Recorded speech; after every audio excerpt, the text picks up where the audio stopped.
The morning Winifred Townsend buried her third husband, not a single soul in Redemption Creek came to stand beside her at the grave.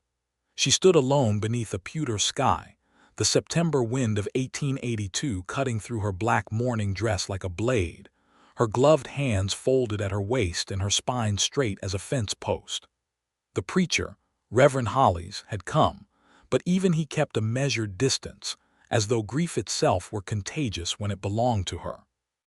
3 wooden crosses now stood in a row in the Redemption Creek Cemetery, each one bearing a name that had once been paired with hers.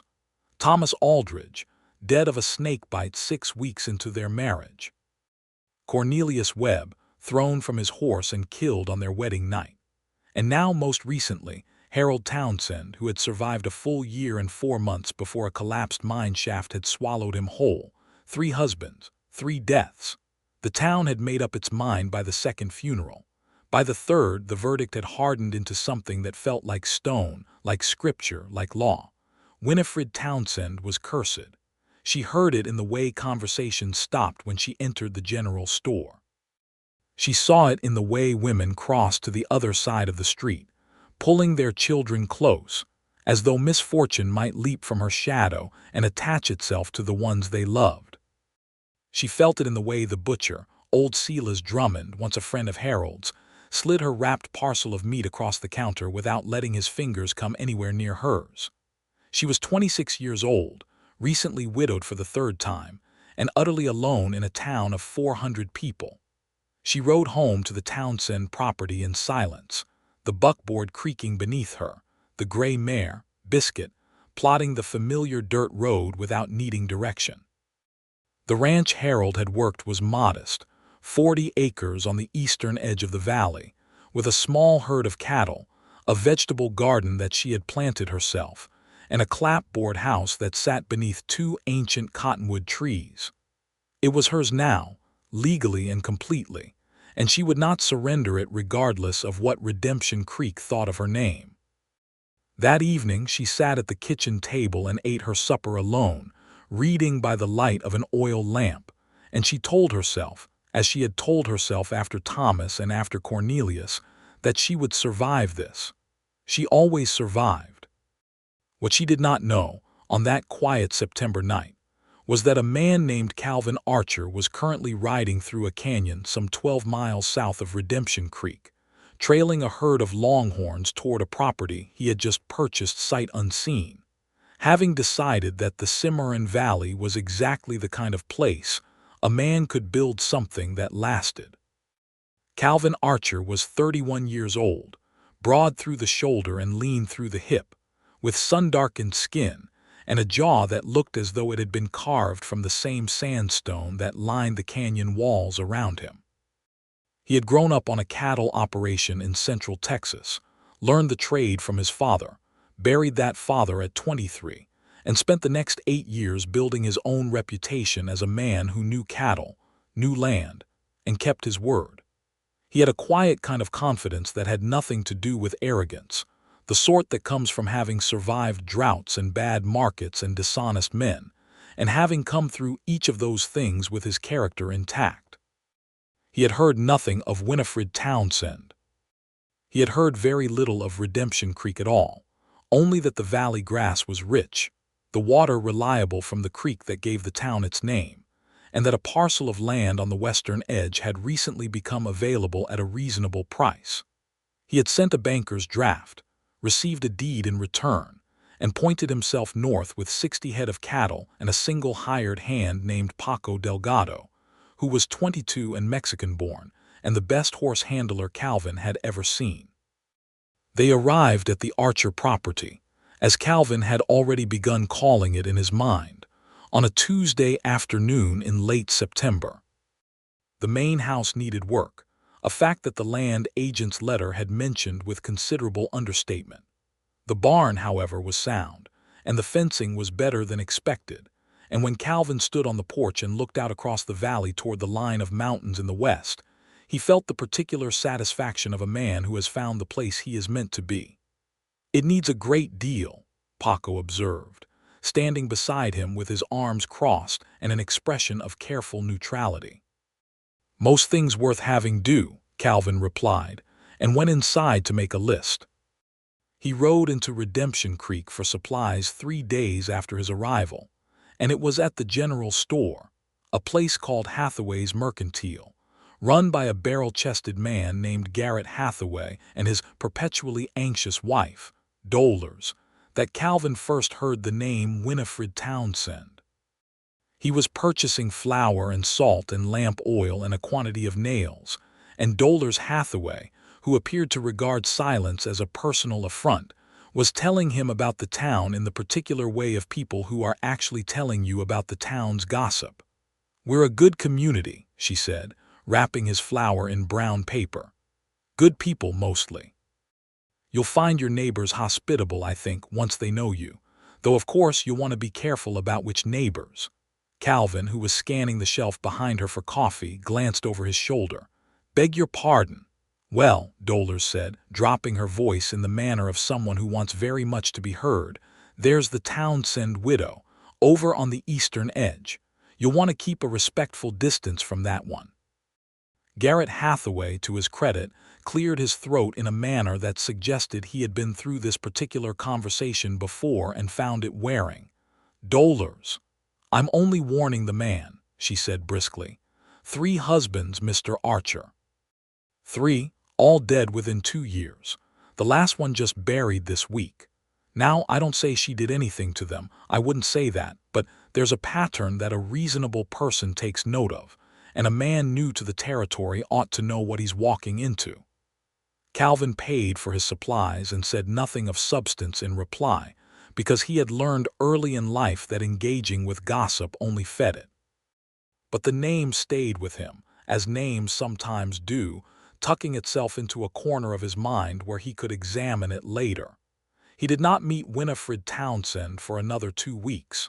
She came to him, in a manner of speaking, though not intentionally.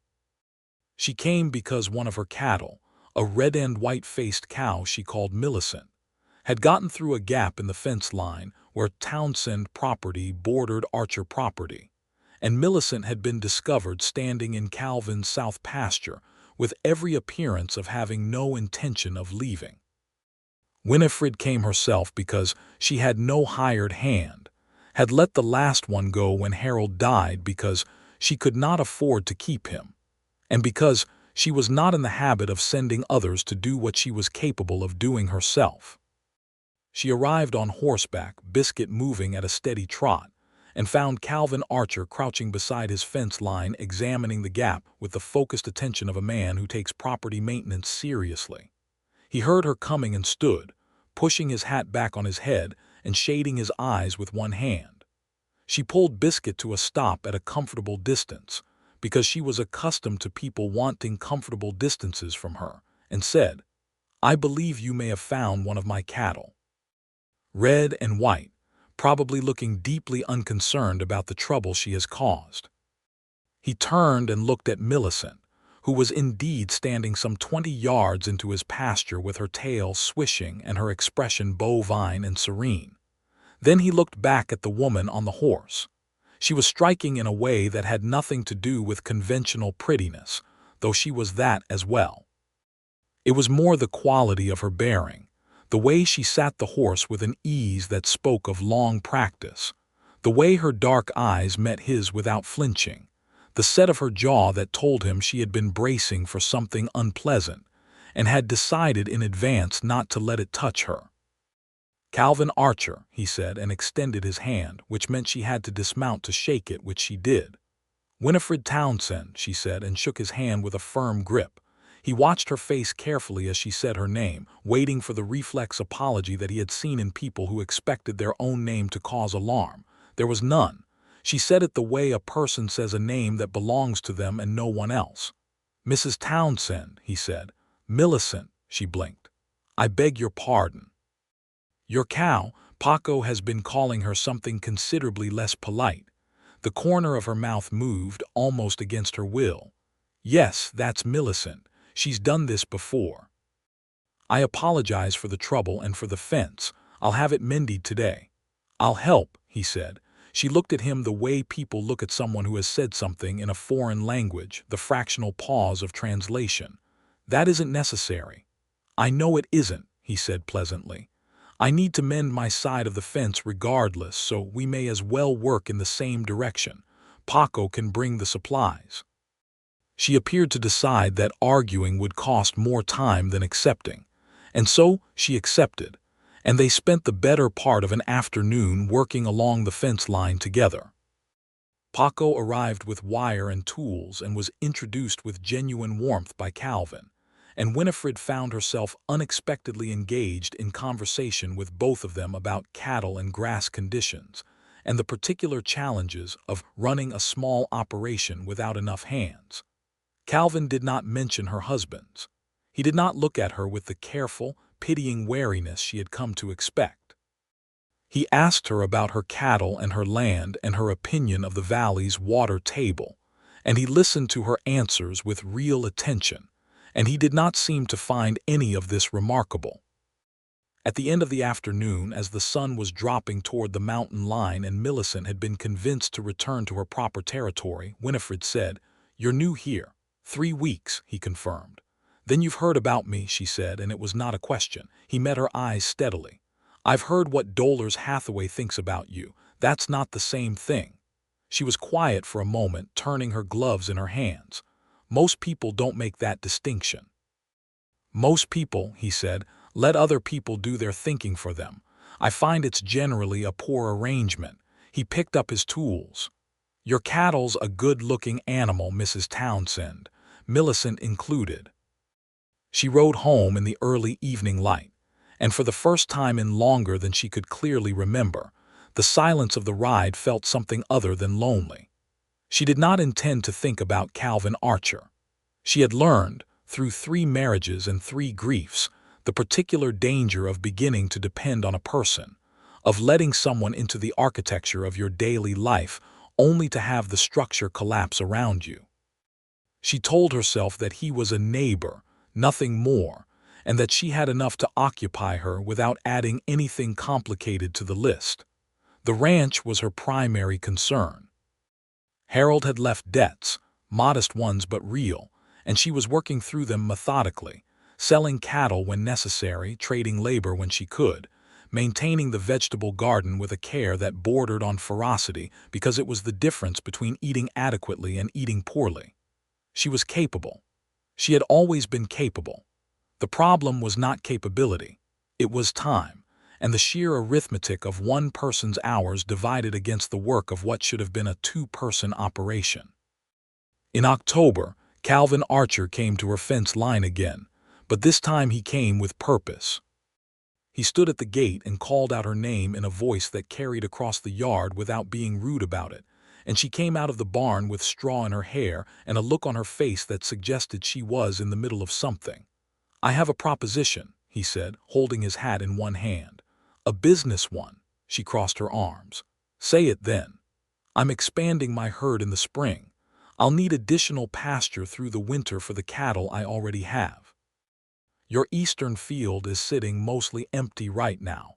I'd like to pay you to lease it, good rate, with the provision that I handle any maintenance on that stretch of fence line." She studied him. "Why would that be worthwhile to you when you have your own land?" "Because my land on the western side has better grass for the spring.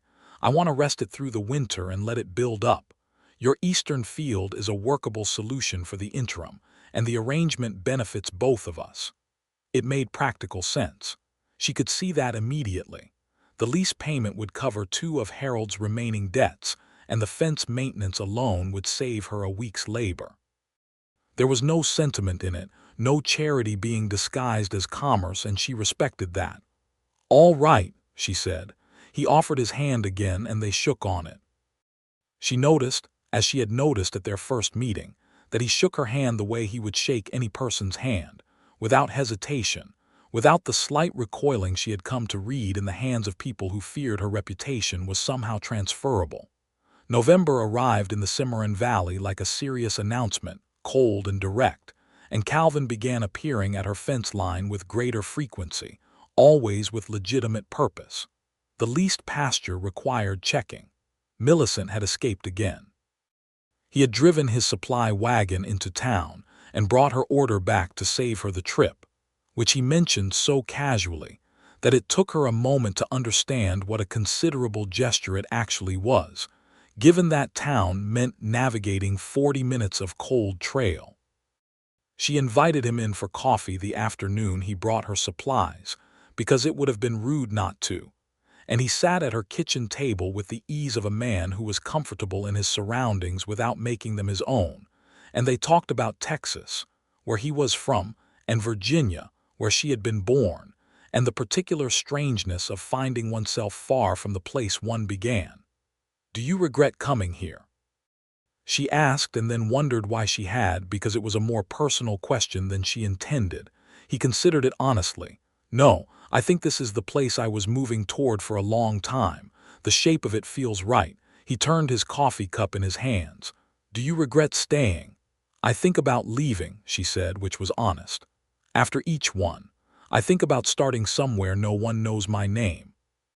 But this is Harold's land, and Thomas left me some money, and Cornelius had family who would have contested anything I took out of Nevada, and the truth is, I've put enough of myself into this valley that leaving feels like losing something I built." He nodded slowly. "Leaving because people are unkind seems like letting them win." She looked at him. "Yes, exactly that." They sat in a companionable quiet for a while, the November wind moving around the corners of the house, and Winifred found herself aware, with an alertness she tried to temper into something more reasonable, of how entirely different it felt to have a person in her kitchen who did not seem to be there out of obligation or duty or charitable condescension, but simply because they appeared to find the company acceptable. She was careful. She was enormously, deliberately careful. In December, the town's opinion of Calvin Archer's neighborly relationship with Winifred Townsend became a topic of community discussion, which was how Redemption Creek described gossip when it wanted to feel civic about it. The concern was aired most formally by a delegation that came to Calvin at his property one Saturday morning, led by Garrett Hathaway, who had been nominated for the task by virtue of being the most prosperous man in the group, and therefore theoretically the most authoritative.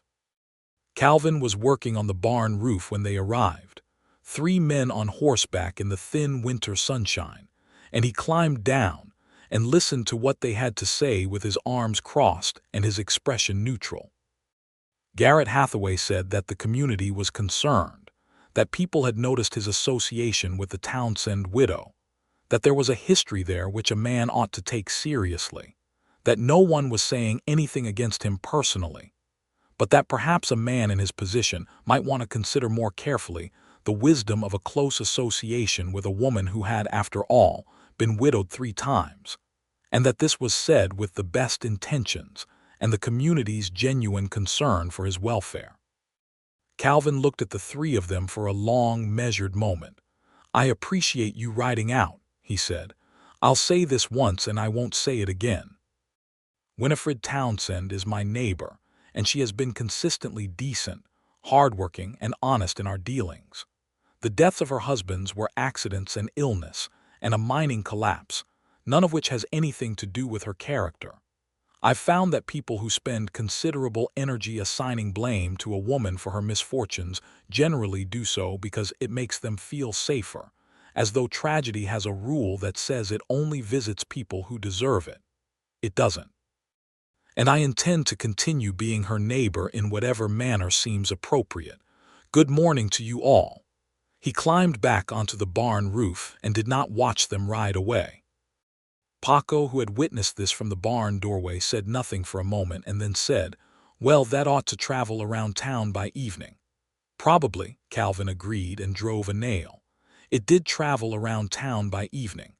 Dolores Hathaway, deeply indignant on behalf of the community's honor, told everyone she encountered.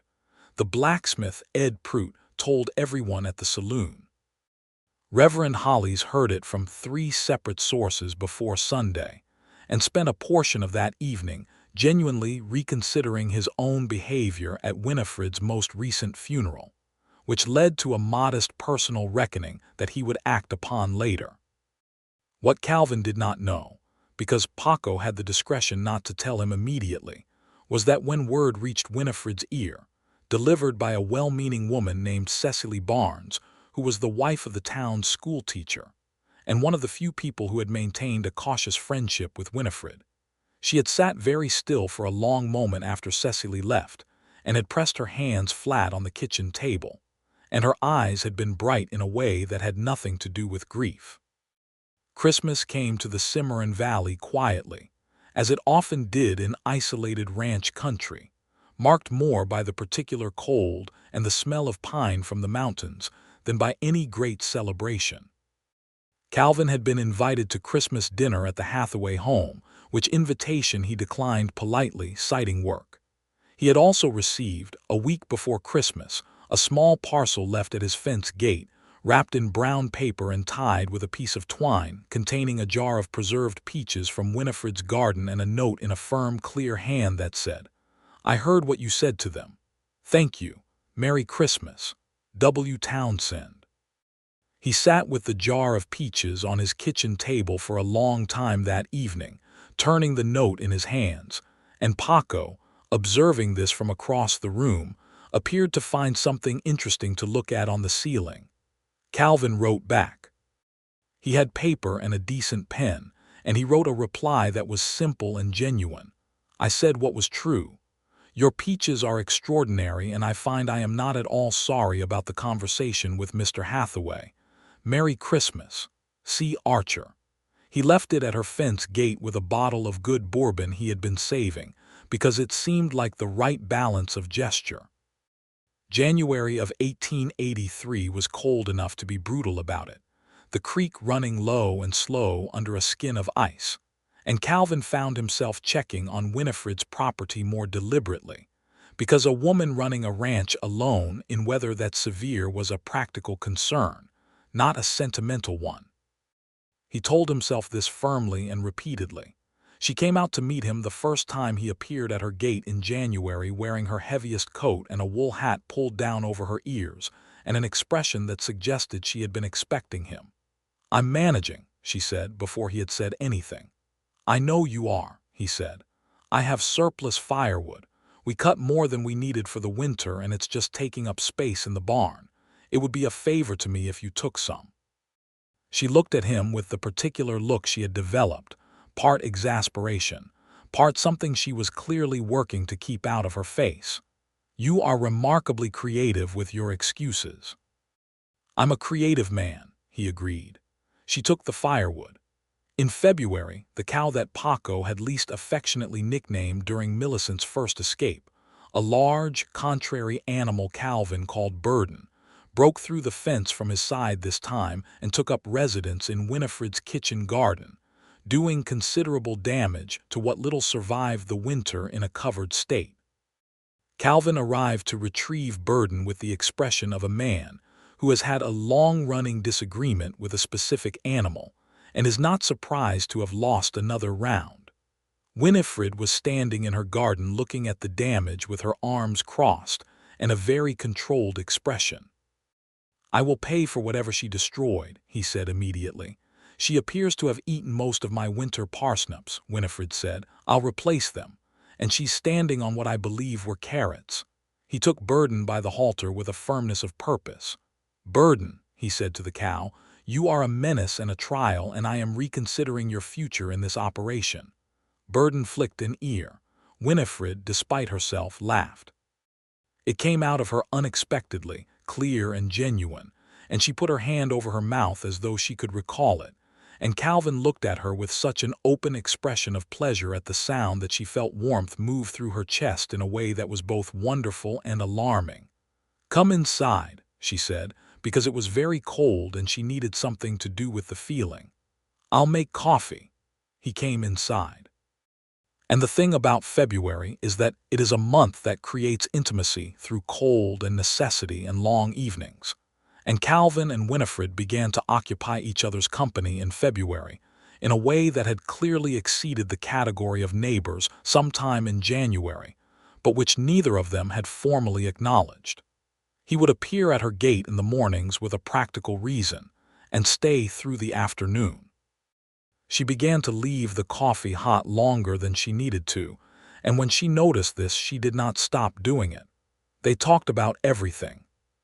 She had read more than most people she had encountered in the West, books she had carried from Virginia and acquired in successive towns, and he had the kind of mind that engaged with ideas rather than merely consuming them. And they could sit at her kitchen table over coffee and move from cattle markets to Virginia politics, to the question of whether the railroads were ultimately beneficial or destructive to communities like Redemption Creek, and neither of them ran out of things to say. She told him about Thomas, the first husband, briefly. He had been kind, she said, a gentle man who had been bitten by a rattler while checking his fence line and was dead in 2 days. She had mourned him genuinely and quietly. She told him about Cornelius, the second, with more difficulty. She had been 19, too young to understand what she was agreeing to, and the marriage had been arranged more by circumstance and social pressure than affection, and his death on their wedding night, his horse spooked by lightning, had been a grief that was complicated by the fact that she had not truly known him. She felt the loss most acutely in the form of what might have been, the possibility of growing to love him, closed forever. She said very little about Harold, only that he had been a good man who worked hard and was taken too soon, and that the 1 year and 4 months she had with him were the longest she had been married, and the only time she had come close to building what she had imagined marriage might be. Calvin listened to all of this without filling the silence with platitudes, and she was grateful for that beyond her ability to express. He told her about his father, who had died of a fever when Calvin was 23. He told her about a woman in Texas named Adelaide who had agreed to marry him and then married someone else while he was away on a cattle drive, because she had decided that a man who was always moving cattle was not a man who would stay still long enough to be a husband. He told this story without bitterness, which she found she respected. "Do you think she was right?" Winifred asked. "About me at 25. Probably," he said. "I wasn't ready to be still. I kept moving because I was looking for something and I didn't know what it was." He looked at her steadily. "I think I have a better idea now." The room was quiet except for the wind and the crackle of the fire, and Winifred looked at the table between them and felt the particular vertigo of a moment that is changing shape. "Calvin," she said carefully. "I know," he said, which was not a response to anything she had said but was somehow a complete answer anyway. She looked up. "You understand what they say about me." "I understand what they say about you," he agreed, "and I find I am comprehensively unimpressed by it. 3 men died. 3 men had accidents that had nothing to do with you. The town will never see it that way." "The town," he said, with a patience that was somehow also absolute certainty, "will adjust, or it won't, and I find that I cannot make my decisions about what matters based on what Dolores Hathaway is willing to believe." She was quiet again, her hands wrapped around her coffee cup, looking at him across the table with something in her dark eyes that he could not entirely read but that made him hold very still, the way you hold still near something rare. "I'm frightened," she said, and it clearly cost her something to say it. He leaned forward. "So am I," he said honestly. "The fact that something matters is exactly what makes it frightening.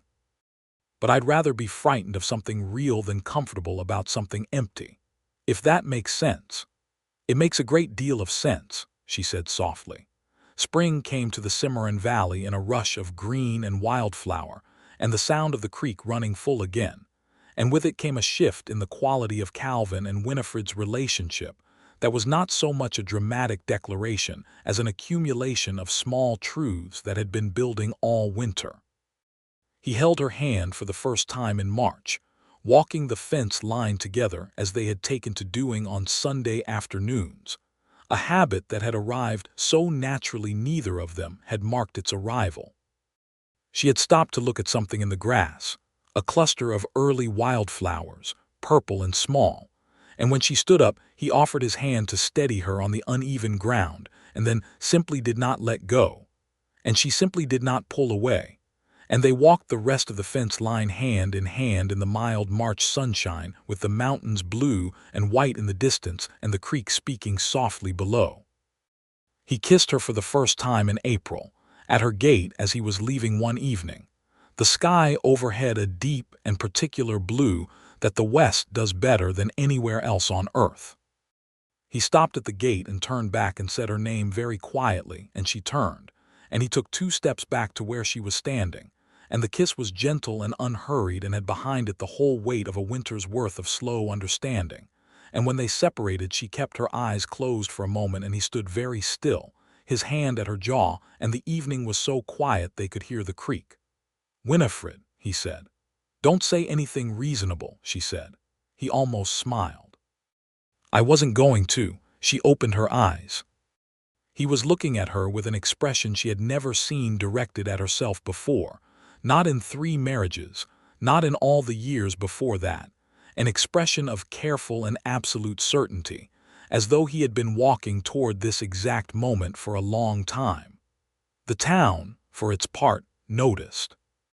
Redemption Creek noticed everything, and the sight of Calvin Archer riding to the Townsend property with increasing regularity, and the sight of Winifred Townsend riding to the Archer property with the easy comfort of someone who knows where she is going, was processed by the town's gossip network with a speed and thoroughness that would have impressed a telegraph operator. Dolores Hathaway declared it was a tragedy in the making. Ed Pruitt at the blacksmith said darkly that a man who wouldn't listen had to learn by experience. Several people agreed that someone ought to say something to the man, but the memory of his first rebuff to the delegation had apparently been sufficient to prevent a second attempt. Reverend Hollies, in the meantime, had been conducting a private examination of his own conduct and had arrived at some uncomfortable conclusions. He came to Winifred's property on a Thursday morning in April, hat in hand, and stood at her door with the discomfort of a man making a reckoning he has put off too long. "Mrs. Townsend," he said when she opened the door, "I want to apologize. I behaved poorly at your husband's funeral and at the others. I let what people were saying affect my pastoral responsibility to you, and that was wrong. I am sorry for it." She looked at him for a long moment. "Come in," she said finally, and poured him coffee, and they had a conversation that was difficult and honest on both sides, and at the end of it she did not tell him he was forgiven, because forgiveness takes time and she believed in being truthful, but she shook his hand and said she respected him for coming. She told Calvin about the visit that evening, sitting on her porch as the April dusk settled around them. "That took courage," Calvin said. "It did," she agreed. "More than I perhaps gave him credit for." She leaned her head back and looked at the stars beginning to appear. "Do you think things change, truly change?" He considered the question seriously. "I think some people change. I think communities change slowly, and usually because someone decides to act differently first, and then the people nearest to them find it easier to follow." He glanced at her sideways. "I think Reverend Hollies decided to act differently because something shifted his thinking, and I think a few people who heard about that will find their thinking shifted as well, and so on." "You're an optimist," she said. "I'm a pragmatist," he corrected gently. "Optimism is hoping things will improve. Pragmatism is doing the specific things that will improve them and then expecting that they work." She turned her head to look at him in the dim light. "Calvin Archer," she said, "you are one of the most unusual men I have ever encountered." "I'll take that," he said, and smiled at her, and she smiled back, and the porch creaked gently in the spring wind. May brought the new cattle Calvin had been planning for, an additional 40 head that arrived with 2 temporary hands he had hired for the drive. The Archer Ranch was growing in the purposeful and steady way that was characteristic of its owner, and Calvin found himself, for the first time in his adult life, thinking about the shape of his future not as an open plain of possibility, but as something specific, something that had a particular face and particular dark eyes, and a particular way of laughing when she was surprised into it. He talked to Paco about it one evening, which was the closest he came to talking to anyone about personal things, and Paco, who had been watching this entire development with the quiet attention of a young man who is learning how adults handle important situations, said, You should ask her." "I know," Calvin said. "She'll say yes." "I believe she will. That isn't what concerns me." Paco waited. "What concerns me," Calvin said, looking at the fire they had built in front of the barn on a cool May evening, "is that I don't want to ask her before she's ready. She's been through things that would make any person careful about permanence. I don't want to push her faster than she can honestly move." Paco considered this. "Have you told her that?" "Not in those words." "Maybe you should," Paco said, with the directness of a 22-year-old who has not yet learned to find such directness complicated. He did tell her. Not quite in those words, but in essence, one Sunday afternoon in late May when they were sitting on the bank of the creek, watching the water, and the conversation had arrived at a place that felt close to the surface of what they had been moving around for months. "I want to be honest with you," he said, "about where I am." She turned toward him slightly, her boots off, her feet at the edge of the water. "I love you," he said in the simple, direct way he said most things. "I think I have been moving in that direction since November, and I've been clear with myself about it for a while. I'm not saying it to put any pressure on anything. I'm saying it because you deserve to know what is true." He picked up a smooth stone and turned it in his hand. "You can do with that whatever makes sense for you." Winifred was quiet for a long moment. The creek moved past them, bright and indifferent, and a hawk rode a thermal over the valley, and the mountains sat in the long afternoon light the way mountains always sit, with an unhurried authority. "I am terrified," she said finally. "I know. Not of you, of the feeling." She pressed her lips together. "Every time I have let myself depend on someone, they have been taken from me. And I know that what people say about me is superstition and cruelty, but there is a part of me that wonders in my worst moments whether I am somehow a danger to the people I love, which is an irrational thing to think, but grief is not always rational." "No," he said, "it isn't." "I am also," she said more quietly, "completely, helplessly in love with you. And I have been trying not to be because it frightened me, and I have found it is impossible." He put the stone down and looked at her. "So there it is," she said, with a rueful honesty that he found devastating in the best possible way.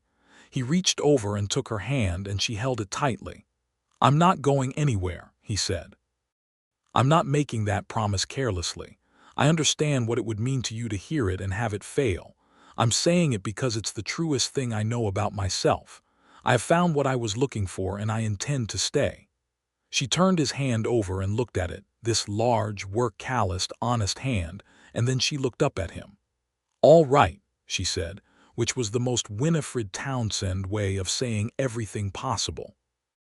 He brought her hand to his lips and kissed her knuckles, and the creek ran on, and the hawk completed its circle overhead and banked away toward the mountains, and the afternoon held them both in the particular kind of light that only May in the west produces, gold and infinite. It was June when Calvin Archer walked into the Redemption Creek saloon on a Saturday evening, and in front of 8 or 9 men who had been the primary architects of the town's opinion regarding Winifred Townsend, announced that he intended to marry her, and that he would be the 4th husband, and that he was absolutely clear-eyed about this, and deeply content about it, and that anyone who wished to offer him condolences based on a ridiculous superstition could save their breath. He had not planned this particular speech.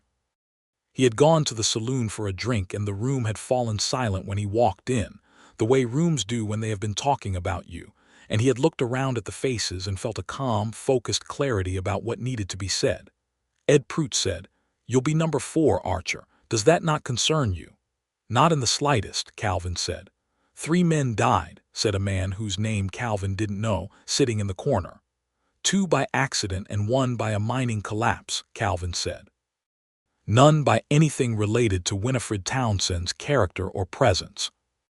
I have reviewed the history as thoroughly as any of you and more honestly than most, and I find nothing in it that concerns me about the woman I intend to marry. What I do find concerning is the way this community has treated a woman who has done nothing but survive 3 terrible losses with extraordinary grace, and I think some of you know, if you examine it honestly, that she deserved better." The room was quiet. "I'll be the 4th," he said. and I intend to be considerably longer-lived than the previous 3, not because I'm particularly special, but because I intend to be careful on fence lines and avoid mine shafts, which seems to account for most of the risk." He picked up his drink. "I'm genuinely fond of this town, and I hope to be a useful member of it for many years. But this particular conversation about my neighbor and soon-to-be wife is over, as far as I'm concerned." He drank his drink and left, and the room remained quiet for a moment after the door closed, and then several of the men began talking in low voices with the particular quality of people who are quietly reconsidering their position. What Calvin did not know until later was that 2 men from that room, ranchers named Horace Geller and Bert Stam, went home that night and told their wives what he had said, and their wives, who had privately felt that the town's treatment of Winifred was unkind but had lacked the social leverage to say so, began the following week to treat Winifred with a warmth and directness that signaled something shifting in the town's social weather. He proposed to Winifred formally on a Thursday morning in June, standing in her kitchen with his hat off and an expression that was as calm and certain as everything else about him, though she noticed that his hands were not entirely still. "I want to marry you," he said. "Not because it makes practical sense, though it does. Not because it solves any particular problem, though it might solve a few. But because I want to wake up every morning in a world where you are my wife, and I want to grow old in this valley with you, and I cannot think of anything I have wanted more clearly or more simply in my entire life." She had been expecting it in the way you expect something you have been hoping for, and still it moved through her like water finding its level, filling every quiet hollow in her chest. "Calvin," she said. "Winifred," he replied steadily. "The town will talk. The town is already talking. Let them. People will call you a fool. People who think loving a good woman is foolish have a very poor working definition of foolishness." She crossed the kitchen to where he was standing, and she looked up at him with her dark eyes very clear and said, "Yes." He exhaled in a way that made her realize he had been holding his breath, and she loved him for that, for the vulnerability under the certainty, for the proof that it mattered enough to frighten him. He kissed her, long and soft, and she put her hand on his chest and felt his heart beating under her palm, fast and steady at once. They married in August of 1883, and the wedding was held at the Redemption Creek Church, because Winifred was not going to be married in secret or in a field as though she were something to be hidden, and because Reverend Hollis had offered to perform the ceremony with genuine warmth, and she had chosen to let that count. The attendance at the wedding was not what either of them expected. They had anticipated a small ceremony, perhaps Paco and Cecily Barnes and her husband if they were generous in their predictions, and perhaps Reverend Hollis himself and 2 or 3 others. What they got was something considerably larger, because the social weather that had been shifting since June had shifted further than Calvin knew, and word of the wedding had moved through the women's network of Redemption Creek in a way that apparently carried the force of a general correction. Dolores Hathaway did not come. But Garrett Hathaway came, quietly, and stood near the back, and when Calvin caught his eye after the ceremony, Garrett gave him a small nod that carried more apology than any words he was likely to offer.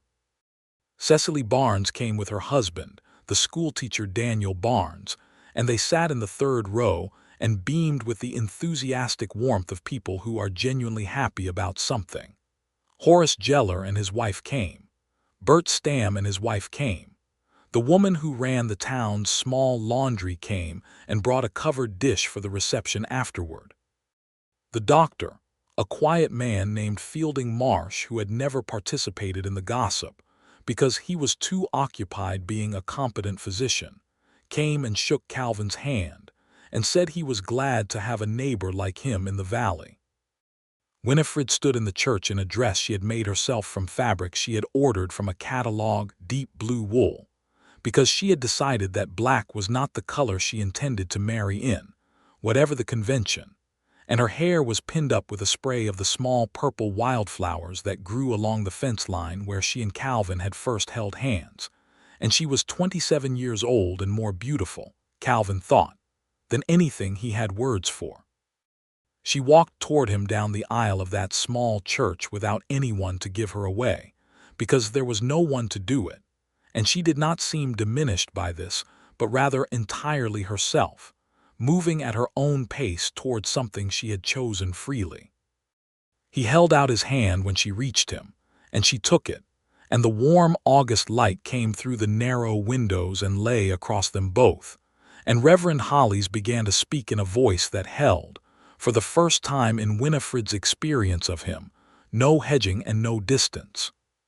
The vows were traditional, the language of the Book of Common Prayer that had been spoken over marriages for centuries, and when Winifred repeated them she said them fully, the ones that had felt, at previous weddings, like a country she was moving to without a map, and now felt like coming home.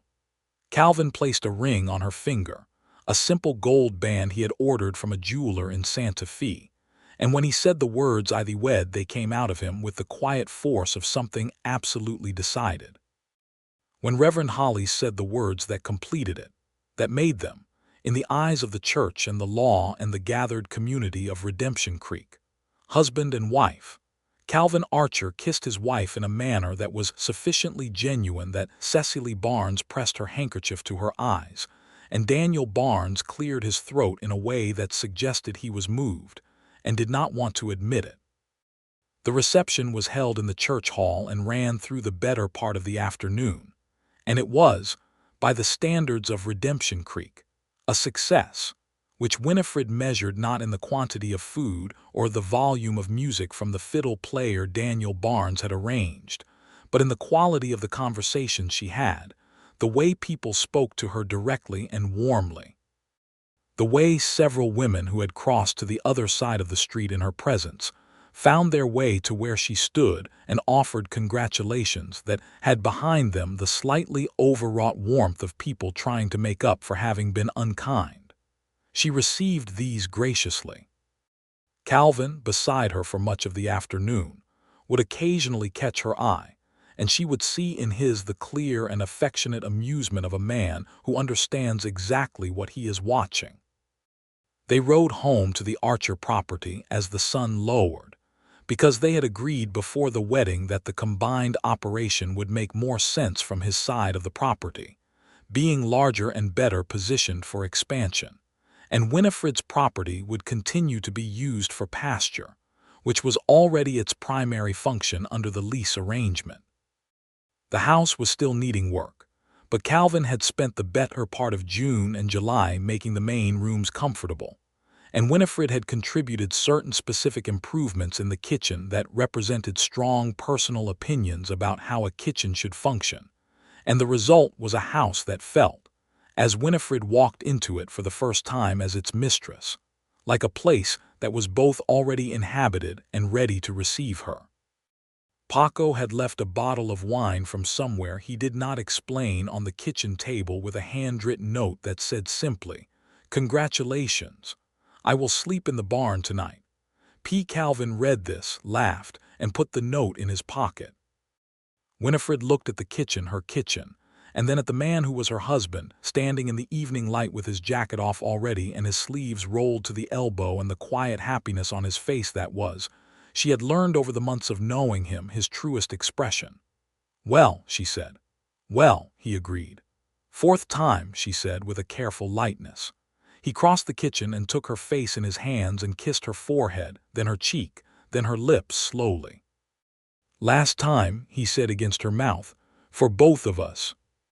She leaned into him and felt the solid, warm reality of him, this man who had stood in the Redemption Creek saloon and declared himself her fourth husband without a flicker of doubt, who had spoken the truth about her to people who had made up their minds, who had fixed her fence and brought her firewood and kept her company through a hard winter, and loved her with the same unhurried certainty he brought to everything he did.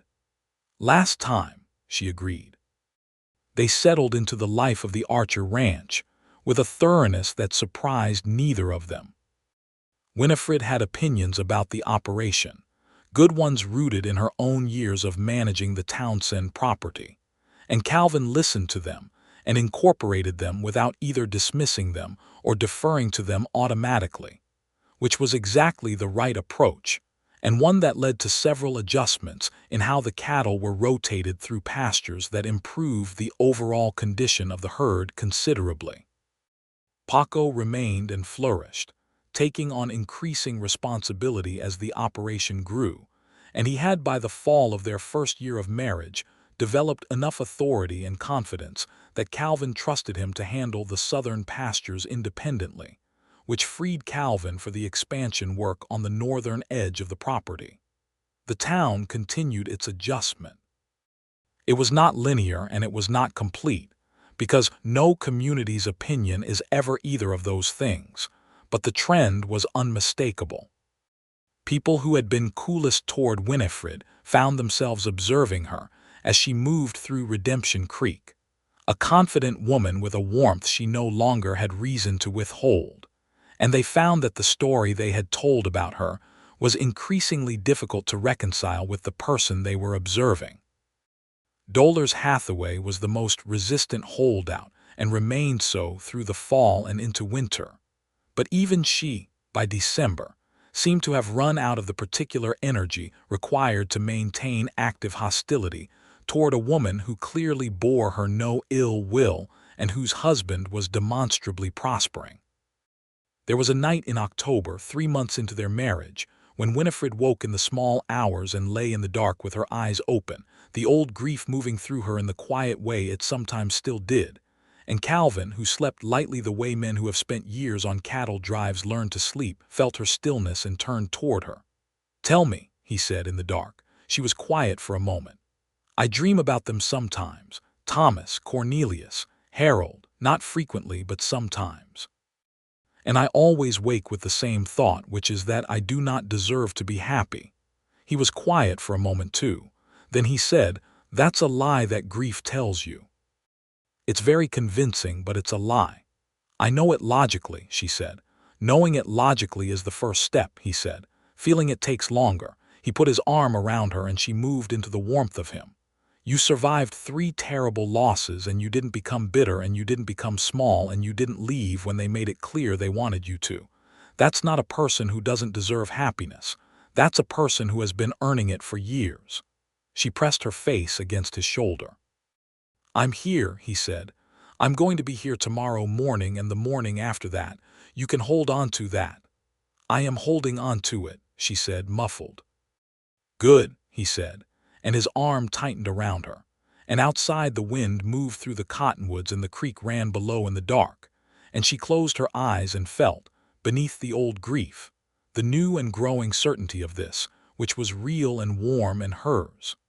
Spring of 1884 announced itself with the particular violence that the high country is capable of. A late blizzard in March that locked the valley for 4 days and tested the Archer operation significantly. Calvin and Paco worked around the clock during the worst of it, getting cattle to shelter and checking water sources and making sure the barn held.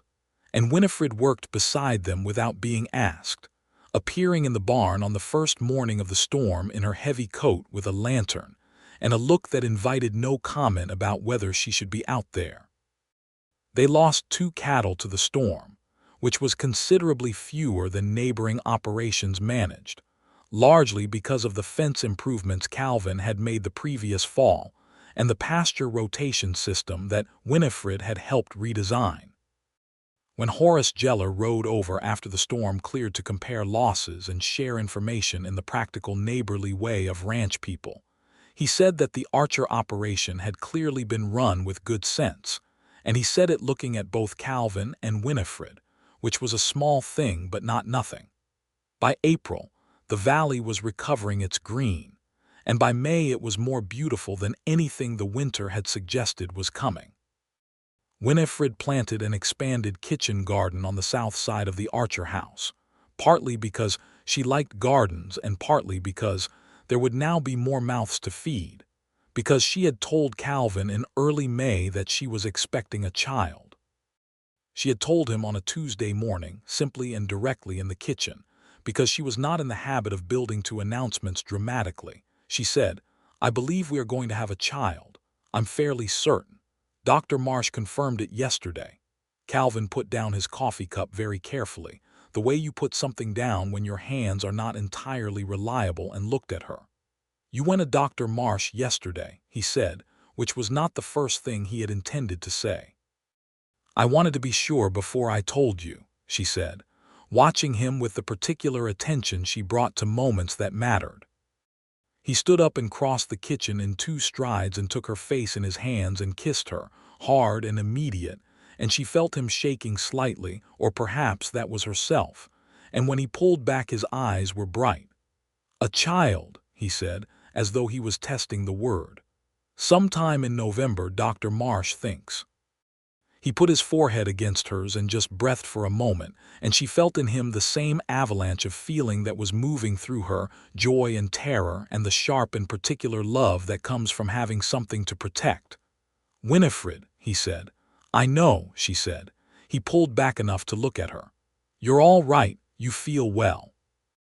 "Perfectly well," she said, which was not entirely true given the mornings, but was true in the essential sense. "Calvin, stop looking at me like I'm made of glass. I'm strong enough to handle this, I assure you." "I know you are," he said with complete honesty. "I'm not worried about your strength, He paused. "I'm very happy." "Good," she said. "So am I." He sat back down and picked up his coffee, and then just sat there for a moment not drinking it, with a look on his face of a man who is privately doing something enormous with a feeling and hopes no one notices, which she noticed entirely and found very dear. The news traveled around Redemption Creek with the particular speed that good news travels when a community has been waiting for it, and the response was, for the most part, warm. Cecily Barnes came to visit with a gift of knitted booties and barely contained excitement. Several other women came to offer congratulations and advice, and Winifred received them with a warmth that had the quality of a door long held slightly closed now opened fully. Even Dolores Hathaway, when she encountered Winifred in the general store in early June, managed a stilted but genuine, "I hear congratulations are in order," which cost her something and which Winifred thanked her for graciously, and which was, by any reasonable measure, a form of capitulation. The summer of 1884 was warm and productive, and the Archer Ranch grew in every way. Calvin took on a second permanent hand, a steady man named James Whitfield who was 40 and had spent 20 years on cattle operations in Kansas and knew his work thoroughly. The herd was now over 100 head, and the pastures were well managed, and the fencing was sound, and the house had been expanded at the back to add a room in anticipation of November.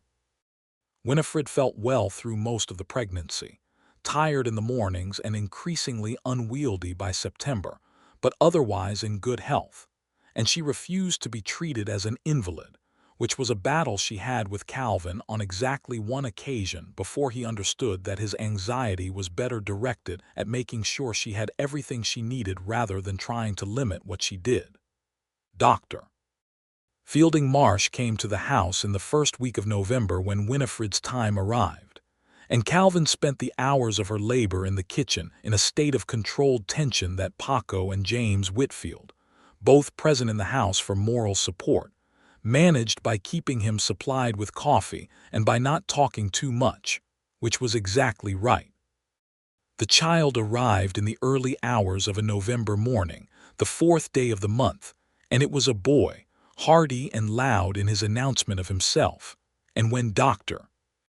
Marsh placed him in Winifred's arms and she looked down at him, red-faced and furious-seeming and perfect, she felt something in her chest that had no name in English or any other language she knew.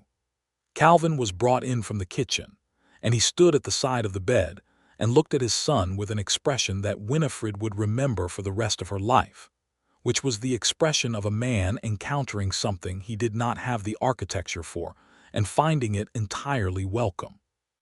"He looks angry," Calvin said softly. "He'll calm down," Winifred said. "Opinions about that." He sat on the edge of the bed beside her. "Names. "I've been thinking about Henry," she said. "For your father, if that suits you." He was quiet for a moment. His father's name had been Henry Archer. He looked at his wife and his son in the November morning light, and something moved through his face that was too private to name. "Henry," he said. "Henry Calvin Archer." "Yes," she said. He touched the baby's cheek with one careful finger. And Henry Calvin Archer, being a person of immediate strong opinions, grabbed that finger and held on. And Calvin laughed, quiet and helpless, and Winifred watched him and felt that her life was full in a way she had not believed was available to her. The winter of 1884 and into 1885 was the kind of winter that the Cimarron Valley does on its best behavior, cold but not brutal. And the Archer house was warm and well supplied, and contained a baby who had opinions about everything, and a cat that Paco had found and brought in from the cold, and that now lived permanently in the kitchen by the stove, to everyone's satisfaction. Winifred recovered well from the birth and was fully herself by January, which was not unusual for a healthy woman who had been active throughout her pregnancy, though Calvin watched her for several weeks with the particular attention of a man who cannot help himself. Henry was the kind of baby who was either entirely content or entirely not, with very little middle ground, and the house rang with both his happiness and his displeasure in equal measure. And Winifred and Calvin navigated this with the teamwork of people who have spent a year and a half learning how to work alongside each other. And it turned out that this skill transferred excellently to parenthood. Henry was brought to the church for his baptism in February, and Reverend Hollis performed the ceremony with a quiet warmth that completed, for Winifred, the arc of their reconciliation. She was no longer the cursed widow in the eyes of Reverend Hollis. She was a wife and a mother and a member of his congregation, and the fact that she had arrived at this through such enormous difficulty seemed, if anything, to give the moment more weight rather than less. By the spring of 1885, the Archer Ranch was one of the better-regarded operations in the Cimarron Valley. Calvin's reputation as a careful and honest businessman had been established firmly in the 2.5 years since his arrival, and Winifred's intelligence and capability were increasingly impossible to ignore for the people who had known her through the years of her widowhood and found her, now, unchanged in her fundamental character, but freed in her expression of it.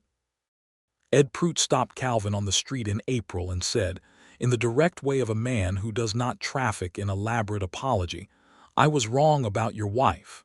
I want you to know I know that." Calvin shook his hand and said simply, "Thank you, Ed," and they parted with the simplicity of two men who understood each other, which was the best kind of resolution. The town of Redemption Creek did not transform overnight into a perfect community of enlightened and kind people, because towns do not work that way, and people do not work that way. And there would always be some who held onto the story of the cursed widow, the way people hold onto stories that make the world feel ordered and explicable. But the dominant current of the community's attitude had shifted, clearly and measurably, and Winifred moved through Redemption Creek with the ease of a woman who is known, and by most, respected. In the summer of 1885, a young woman arrived in Redemption Creek from Missouri, recently arrived in the territory and looking to settle, and someone directed her to Winifred Archer because Winifred Archer was known as a woman who had knowledge of the valley and would give you a straight answer. The young woman, whose name was Ruth Colby, arrived at the Archer Ranch gate on a Thursday and introduced herself, and Winifred brought her in for coffee and answered her questions thoroughly and honestly. And when Ruth Colby left, she said, "People in town said to come to you. They said you were the most capable woman they knew." After she left, Winifred stood at the kitchen window for a long moment and then turned and went to find Calvin, who was in the barn. "Someone came to ask me for advice," she said. "Good advice, I believe so. I never doubted it." He looked at her, reading her face the way he had learned to do. "What is it?" "They said the town sent her to me because I was the most capable woman they knew." He tilted his head. Also not in doubt, she looked at him. 2 years ago they were crossing the street to avoid me. 2 years ago, he said, most of them hadn't yet had to sit still and think about it. He crossed the barn to where she was standing and put his hands on her shoulders. You outlasted their story about you. You did that, not me, not anyone else. She leaned forward and put her forehead on his chest. You helped. I said some things, he allowed. You said considerably more than some things. She pulled back and looked at him. You said you would be the fourth husband to a woman the whole town was afraid of. I was never afraid of you, he said. I know, she put her hand on his jaw. That was the thing, you were never afraid of me. He turned his head and kissed her palm. You were never something to be afraid of. The town disagreed. The town was wrong, he said simply. She studied him, this man who had walked into her life through a gap in a fence line with a perfectly reasonable business case for returning her escaped cow, and who had loved her with a steadiness that had not wavered through any of the difficulty of it. Calvin Archer, she said. Winifred Archer, he replied, which still, after nearly 2 years of marriage, had the power to produce something warm and immediate in her chest. I love you, she said. I know it, he said, and I love you, comprehensively and without reservation and with full knowledge of the fact that you are one of the most stubborn people I have ever encountered. That is accurate, she said, without apology. It's also one of the things I love most, he said. She kissed him in the barn, which smelled of hay and horses and the particular warmth of a summer afternoon, and from the house the distant sound of Henry making his presence known drifted across the yard, and they both heard it and separated and looked at each other with the shared and particular awareness of parents. Your turn, she said. I believe it's yours, he said. I fetched him twice in the night. He considered this. That's fair. He kissed her once more and went toward the house. She stood in the barn doorway and watched him go, this large, capable, certain man walking across the summer yard toward their son. And the mountains stood in the distance the same as they always had, and the creek ran below, and the valley was green. And she thought about the woman she had been on that September morning 2 years ago, standing alone at a grave with her spine straight and her hands folded and the whole town watching from a distance. And she thought, as she sometimes did, about Thomas and Cornelius and Harold, and she grieved them quietly and privately as she always would, because she was the kind of person who did not pretend things had not happened. And then Calvin appeared in the doorway of the house with Henry on his hip, and Henry was already stopping his complaint at the transition, and Calvin said something to the baby that made the baby make a sound that was not quite laughing but was clearly the precursor to it, and the evening light came across them both and lit them gold. She walked toward the house.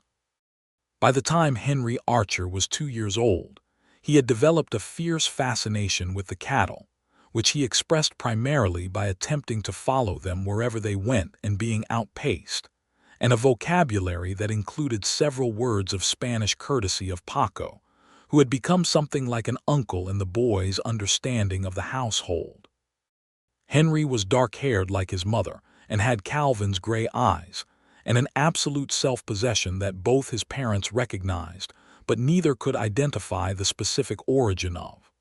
The spring of 1886 brought with it a decision that Calvin had been considering through the winter.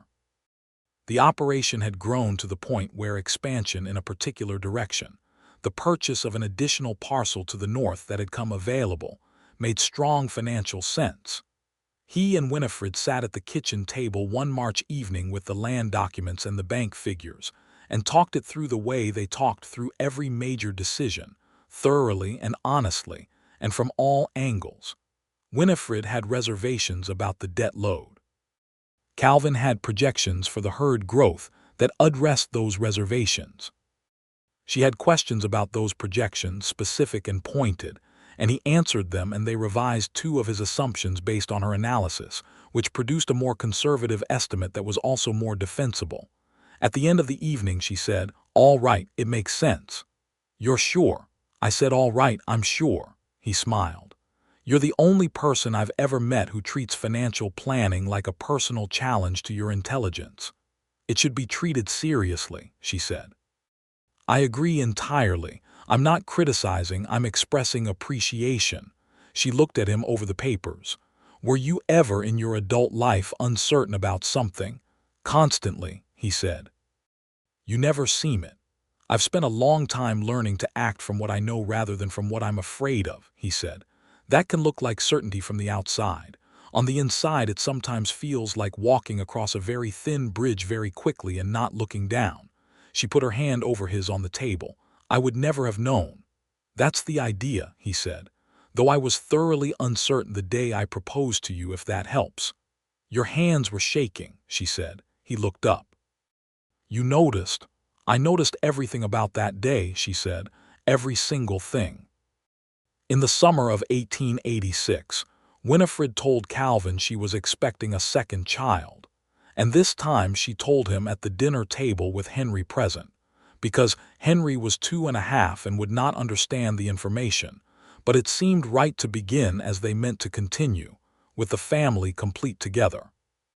Calvin received this news with the same immediate and helpless happiness as the first time, though with somewhat more composure, and Henry, sensing that something significant had happened, banged his spoon on the table in what appeared to be supportive enthusiasm. The second child arrived in the winter in December, a girl this time, born on a cold and clear night when the stars were very brilliant over the valley, and they named her Eliza Jane Archer, Jane for Winifred's mother who had died when she was 12, and whose presence she still felt in small and quiet ways. Eliza was from the beginning a different temperament from her brother, calmer and more observant, watching everything from her dark eyes with a steadiness that made Winifred say, the first week of her life, she's going to be formidably perceptive. Calvin looked at his daughter and said, God help us all. Christmas of 1886 was the first Christmas that felt, to Winifred, entirely complete. The house was warm and loud with a 2.5-year-old's uncomplicated enthusiasm for everything and a newborn's periodic commentary. And Paco came to dinner, and James Whitfield brought his wife, Clara, who had arrived from Kansas in October, and who had taken to Winifred with an immediate friendliness that Winifred returned in full. And Cecily Barnes and Daniel came with their 3 children, and the house held all of them with a warmth that had nothing to do with the fire and the hearth. Winifred sat at the head of her table and looked down its length at Calvin, who was listening to something Daniel Barnes was saying with the full attention he gave to everything. And beyond him, the window showed the December dark of the valley and the mountains black against the stars.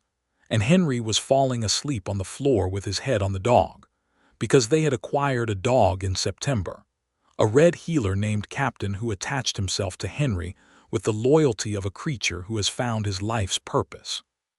She thought, not for the first time, about the woman who had stood alone at a grave in September of 1882 and had told herself that she would survive. She had been right. She had survived. What she had not been able to predict was what survival would open into, what was on the other side of all that enduring. This was on the other side.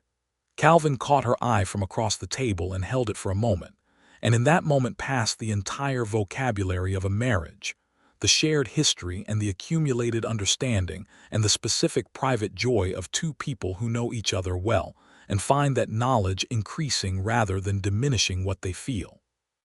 She raised her glass to him very slightly. He raised his in return. Redemption Creek grew through the late 1880s as the territory grew, the railroad arriving closer to the valley in 1887, and changing the economics of cattle transport in ways that were both challenging and eventually beneficial. Calvin navigated these changes with the same pragmatic intelligence he brought to everything, and the Archer Ranch adapted and survived and grew. By 1888, Calvin Archer was considered one of the most respected ranchers in the Cimarron Valley, a man whose word was taken without reservation and whose operation was held up as an example of how things should be done. Winifred Archer was considered, with equal if not greater weight, one of the most capable women in the valley, a woman who sat on the committee to establish Redemption Creek's first proper library, and who could diagnose a cattle ailment, and who taught Sunday school with the particular effectiveness of someone who expects the children to think rather than merely to memorize. The story of the cursed widow was not entirely dead in the community's memory, because stories like that never die entirely. They just become the kind of thing that is told differently over time. But it was increasingly told as a cautionary tale about the cruelty of false assumptions, rather than as a warning about Winifred Townsend, which was a form of justice, imperfect and late but real. Henry Archer started school in 1888 at the age of 5, attending the Redemption Creek school that his father's taxes helped fund, and where Daniel Barnes had been replaced as teacher the previous year by a young woman from Ohio named Miss Prescott, who was energetic and demanding, and whom Henry immediately respected because she was not easily fooled. Eliza, at nearly 2, watched her brother leave for school from the window with the focused attention she brought to everything, already clearly determined to understand what he was doing and when she could do it too. Calvin watched his daughter watching the road and said, "She's going to catch up to him by the time she's 4. Earlier, Winifred said from the kitchen. He was, it turned out, not wrong by much.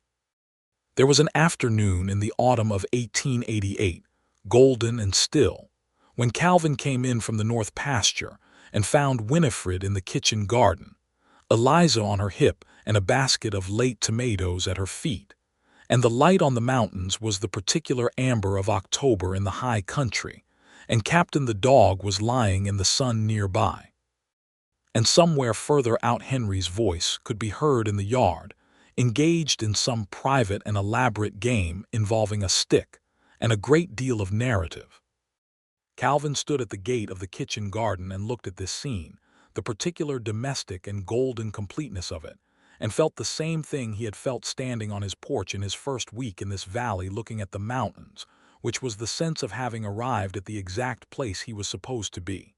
Winifred looked up and saw him standing there, and something in his expression made her stop. "What?" she said. "Nothing," he said. "I just wanted to look at you for a moment." She looked at him with the exasperation and affection that had become one of the primary expressions of her love. "You're very strange sometimes." "Probably," he agreed, and came through the gate to help her with the tomatoes. She handed Eliza to him, because Eliza was getting heavy and the tomatoes needed 2 hands, and Eliza settled against her father's shoulder with the easy trust of a child who has never had reason to be uncertain of where she is.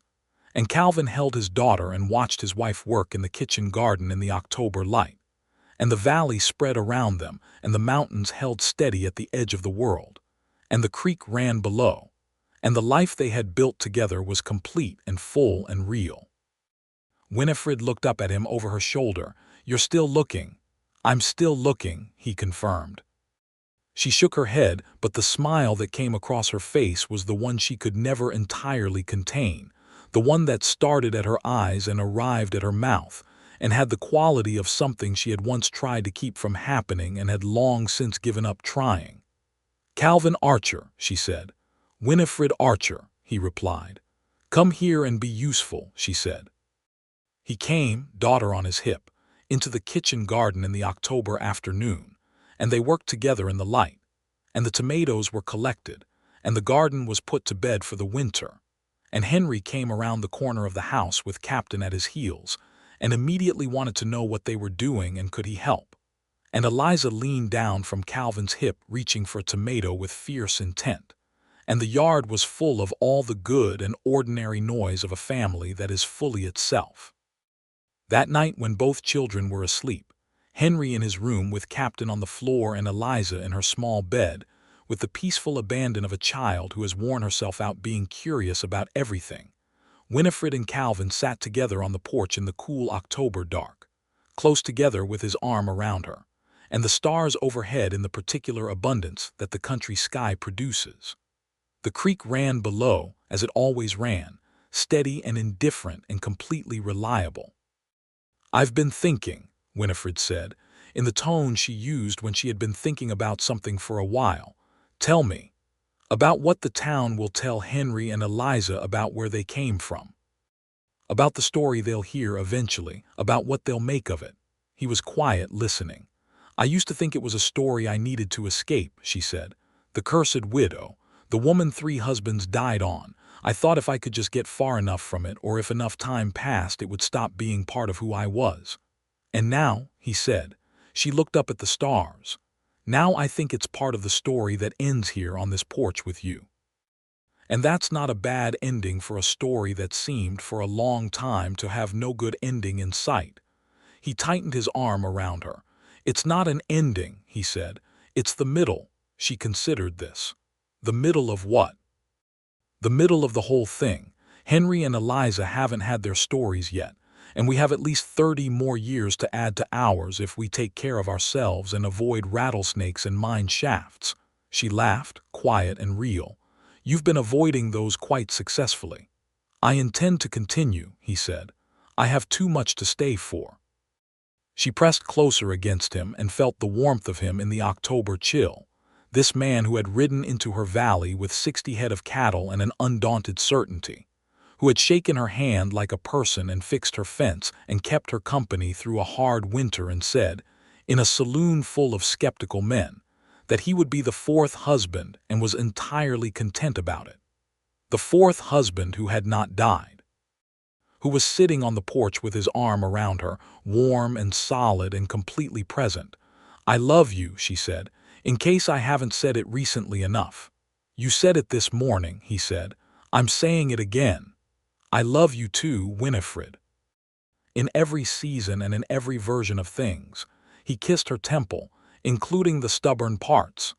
Especially those, she agreed, which made him laugh.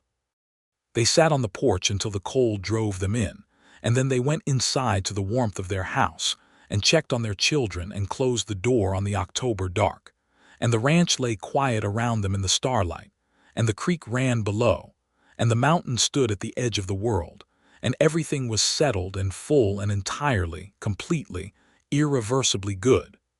In the years that followed, the Archer Ranch continued to grow and the family with it. The Cimarron Valley saw better times and harder ones, as all places do, and through each of them, Calvin and Winifred moved together with the competence of people who have learned that the essential thing is not to be without difficulty, but to face difficulty without being divided by it. Paco Delgado eventually married a woman named Maria and established his own small operation on a parcel to the south of the Archers, and he and Calvin maintained a partnership that was rooted in genuine friendship. James Whitfield and his wife Clara became the kind of close neighbors that feel like family over time, and their children grew up alongside Henry and Eliza with the ease of children who share a landscape. Henry Archer grew into a young man who had his father's steadiness and his mother's quickness, and who took to the ranch work with a genuine love for it that was clear from his earliest years. Eliza Archer grew into a young woman of considerable intelligence and precision, who read everything she could find and had, by the time she was a teenager, a sharper understanding of cattle economics than most grown men in the valley, a fact she was sensible enough not to lead with in mixed company and frank enough not to conceal when it mattered. Winifred Archer became, over the years, one of the foundational figures of Redemption Creek, a woman whose history in the town was long enough that the younger generation knew only that she was Mrs. Archer, capable and plain-spoken and fair, and did not know the older story unless they were told it, and those who were told it found it hard to connect the story's protagonist with the woman they saw, which was exactly as it should be. Calvin Archer, for his part, aged in the way of men who have worked outdoors their whole lives, the lines of the face deepening and the hair going silver at the temples, but the gray eyes staying the same and the quality of his attention, and his presence remaining what it had always been, steady and genuine and entirely directed at what was in front of him. They sat together on that porch through many evenings, through the long progression of seasons that the valley offered in its abundance and variety, through summers brilliant with heat and winters sharp with cold and springs that were always, somehow, more hopeful than the winter had made them seem. And they talked and were quiet and watched the mountains and watched their children grow and held the life they had built between them with care and without taking any of it for granted. There was an evening when Henry was 18 and had just told his parents that he intended to expand the northern section of the ranch with a specific plan he had developed himself. And Winifred looked at her son across the dinner table with such an expression of recognition, because the plan was good and thorough, and he had clearly been thinking about it for months. And Calvin said, "That's a sound plan. Let's go through the details." And the three of them sat at the table long after dinner was cleared and went through it. And Eliza sat at the end of the table reading but listening, and occasionally said something precise and pointed that improved the plan considerably. Later, when the children had gone and she and Calvin were alone in the kitchen, she said, "We did all right." He looked at her. "We did more than all right. With them," she said, "with all of it." He crossed to where she was standing and put his arms around her, and she leaned back against him, and they stood like that in the kitchen of the house they had built their life in, looking out at the dark yard where the cottonwoods moved in the night wind. "Winifred," he said. "Calvin," she replied. "I'd do it again," he said. "Every single part of it, including the fence." She smiled, her eyes on the dark yard and the stars beyond the cottonwoods. "The fence that let Millicent through. The most useful gap in a fence line I have ever encountered," he said. She laughed and turned in his arms to face him, this woman who had been called cursed and had outlasted the name, who had buried 3 good men and mourned them honestly, and then had the extraordinary good fortune of being loved by a 4th one who was, as of this evening, entirely alive and entirely present and entirely hers. "I love you," she said, for the 10,000th time since that May afternoon at the creek when she had first said it, and it felt as immediate and necessary as it had the first time. "I love you," he said, for the 10,000th time in return.